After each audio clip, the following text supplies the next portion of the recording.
Welcome back to the hottest marriage show in our neighborhood. It's I, John D. and Tanika, aka Do In Too Much Podcast, rescripting the culture one conversation at a time. Good morning, my love. Good morning. How are you? I'm fine. How are you?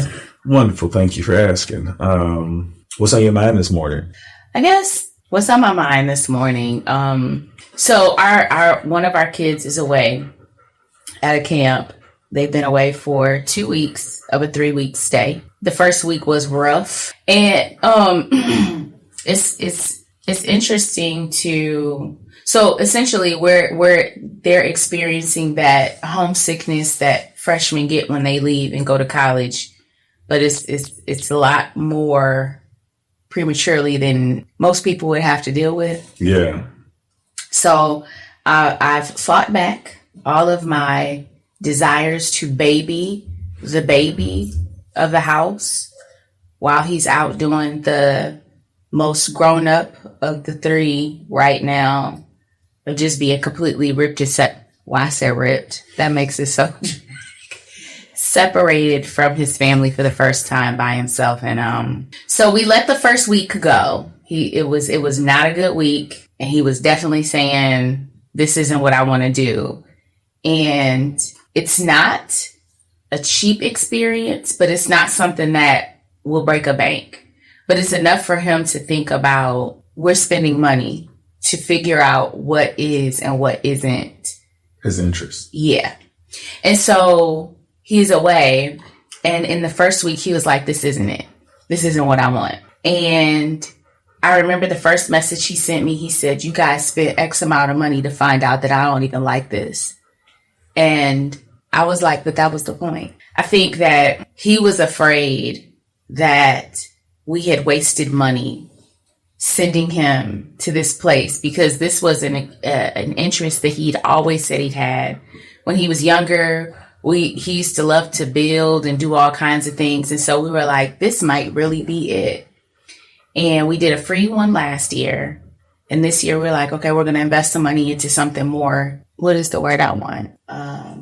Extensive. Oh, yeah. Yeah, extensive in teaching him skills and what have you. And in week one, my boy was like, y'all wasted y'all money. So yesterday we had a conversation with him, right? It was after week 2. He only has 1 week left. So we're past the ugly part. He told us he did not like us at the moment because we left him there after 1 week of just knowing he didn't want it.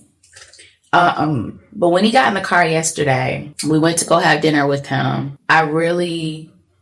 It was really the moment in which I promise I had even said to myself, if I went to go see him on my own just to check in on him, he'd probably fuss about, I'm not getting out of this car, take me home. Mm-hmm. And I would have struggled. But if John is there, that's not the case. And this is one of these things that, in how you balance me as a parent, and also shows your importance as a father to a son, because you create a whole different energy that he feels like he has to be more not responsible, but he has to buck up a lot more and just take things and figure it out. Whereas I be coming with my cape on. And so he gets in the car and the immediate conversation is negative, and it turns. I don't know what you said to him, but the conversation turned and it started seeming more positive. And so I guess I was excited to see him yesterday, but I dreaded it because I was like, it's just going to be negative the whole time. Right? What were you looking for when we went? Well, I'll tell you, when he got in the car, I got up and gave him a hug, and it was like new to one, remember? Yeah. And then when he got in the car, the way that he was talking, I was on fire. Were you? I was sad. You were on fire. The difference. I hate this and I hate that. And yeah, I was just like, oh my God. And I was just like, in my head, I'm like, okay, I can't let him see my face. And I looked up in the rear view and I'm like, he's not looking at me. I'm like this. As you continue to ask questions, like, I was happy that you were, because I was like, it's keeping him engaged, and I think, I don't really know if it was me who changed it. I think that you just kept asking them questions like it wasn't going to go away. Mm-hmm. And then I think when we said that it's the experience outside of the direct reason why anybody's going to this, is what's the most important. Mm-hmm. Like, it's what you get out of it. And I think that him understanding that this is like pre-college, like you're going to leave at some point. You might as well cry now. And you know what I'm saying? Figure out what you can and can't do. Yeah. And I think that's what it was. It was the stretch of being uncomfortable out of his safety zone at home, because when he's at home, he doesn't have to worry about anything. But when he's out and about, he's like this. It's like his cover is gone. Yeah. Yeah. And I think that he needed to know, like, everything was okay. Like, you know, this is the part of it. Once you can feel this, then you can go about your own. Because I think, like, after dinner, he started to talk about the things that he could find himself being interested in. Mm-hmm. And I think, like, as we continue to like brainstorm, I think that gave him confidence. Like, okay, he heard or felt our temperature. Like, we were not bothered by his discomfort. Yeah. Or not just that, but we're not bothered that he's not going toward that field. Yeah. Like, it's okay for him to change his mind. Mm-hmm, mm-hmm. You know, this was like just one of those things, like being in the position that we're in, we're happy to even be able to present an opportunity like him, because how many families are able to send their kids to a camp like that? And we wanted him to get the entire experience. So I think this last week, it'll be a lot more fulfilling. But before the last week, let's go back. He said he played soccer for a full week. Yeah. That was wild. So this is the thing. And that was another thing about the experience that we were looking forward to. We were looking forward to, he doesn't, even if we said it before, I don't think that he really believed us when we said, you're going for a lot of experiences. Like, not just the skill set you're talking about or the career interest you're talking about. It's meeting kids from everywhere. Like, he was saying, this is the program. He was like, you know, it's not like it's majority people in Michigan because the program's in Michigan. It's like, it's people from China, Canada, Spanish speaking countries. I forget what he, listed, but he was like, it was people from everywhere. So it's the exposure to kids. My thing is, if you are exposed to kids who kind of like the stuff that you like, that gets one of those interests out of the way, and then you can like enjoy other things. But not only that, it's the college experience. You get the experience of being a freshman and being away from home and that rough part. You get the experience of meeting a lot of different people and being able to find your people. Because I think that that's really what happens at college. And then, the enjoyment of so out of all of the experiences, even with him learning the skill set or exploring the career, when he figured out he didn't want it, we were like, hey, that checks something off, it crosses something off our list. So we're getting closer to what we want. Absolutely. And so, or what you want, what I'm saying? It's better than saying this is what I want and then just going in that direction. And then you end up, like I was telling him, I was in a program and I just knew I wanted to be a microbiologist. I was a dual major, microbiology, medical technology. I'm in this research program. They paired me up with this microbiologist and I was like, get me out of here. Like, I don't want any of this. And I had to spend 6 weeks with this mentor. And I had begged in the first week. I said, I found somebody else. Please pair me with this other person. I would rather do this research. And they're like, no, we already set this up with this professor. She's excited about working with you all summer. She has a lot of information to give to somebody. You're going to do it. And I was mad about that, Tay. But she was like, you going to do it.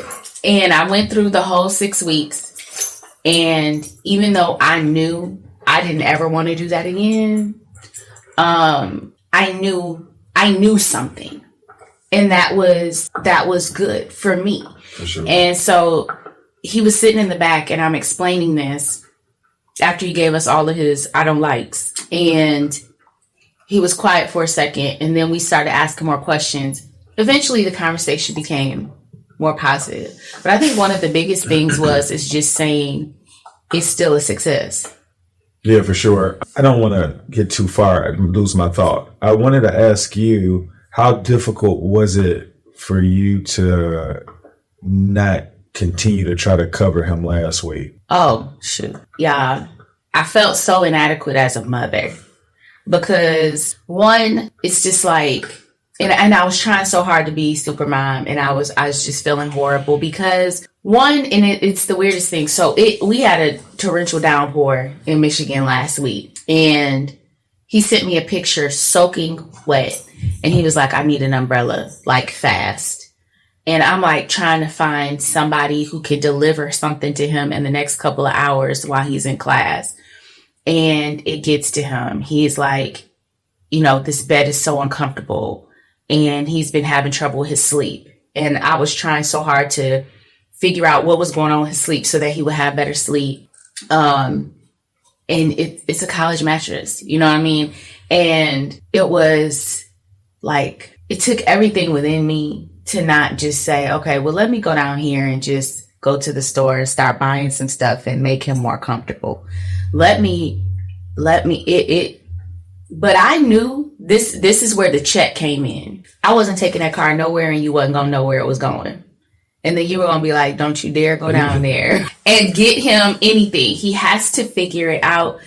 And it got to a point where my not wanting to have the conversation with you, because I know that you're going to be like, you're not doing that. Because you don't need to do that. You need to do this. You need to let him do. It was so difficult to not be his entire covering. It hurt me so bad. And he would send ratings for the day with emoji faces. And the emoji faces were getting worse and worse every day. And he sent me a message about like when he really was like, this isn't it. He was like, the way he described it, it made me want to get in the car. But I could not, because number one, I know I'm not supposed to. I know it's something that he has to be able to do. I don't know if 15 is if he's supposed to be able to do it, but he was there. He said he wanted to do this. And I told him, we finish what we start. Just like last year, we battled through it. We finished what we start. And last year, he did a similar experience. It was only 1 week, but I was with him. And this time I'm like, it's okay. He's going to be okay. And John was like, it's homesickness. It's fine. You're all right.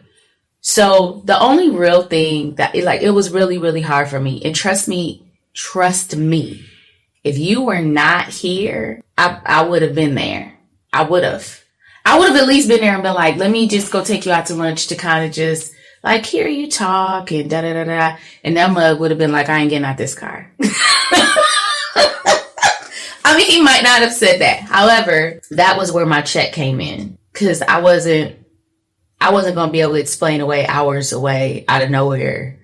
And you'd be like, where are you going? What are you doing? So it was difficult. Do you see the benefits of letting him? I absolutely do. I do. I think that I wouldn't have seen it. It's not that I don't feel like our kids are capable. It's that I don't like them being uncomfortable if I can fix it. And that's my problem. As a mother, there's a nurturing part, but there's also a part where even the mother birds push the baby birds out the nest. And I struggle with even a little bit of that, because I feel like adolescence is such a short period of time in your life in comparison to adulthood, that I want them to be as carefree as possible for as long as possible. I don't want them to feel those stressors, but that's not helping them, because they need baby stressors to build them up for adult stressors, right? Yeah, why do you feel like they need to be carefree as possible? Because I feel like there's so much that weighs on you as you come into your adulthood. There's so many, like the level of sorting out everything that's going on. Life is complex, and the time in your adolescence is so limited. It's so small in the grand scheme of what your life could be if you live to your 70s. I guess I just want them to have the time where they feel like they didn't have stress and they enjoyed it. I know that when I grew up, when I think about the things me and my friends dealt with in our relationships and even trying to sort out our feelings with our parents and stuff, talking to each other, we were really stressed out. And I was like, golly, like the things some of my friends went through, some of the things I went through. And it's like, I don't want any of that, because you got a whole life full of all of that. So I guess you don't think some of your childhood experiences help you, like the little baby stressors? Yeah, they did. They did. I guess the stressors that I think about, it just seems like it was just, I was still a kid. But your stressors, I think, are you comparing it to, like, his is just like things that he's going to have to go through as far as. And that's my trauma.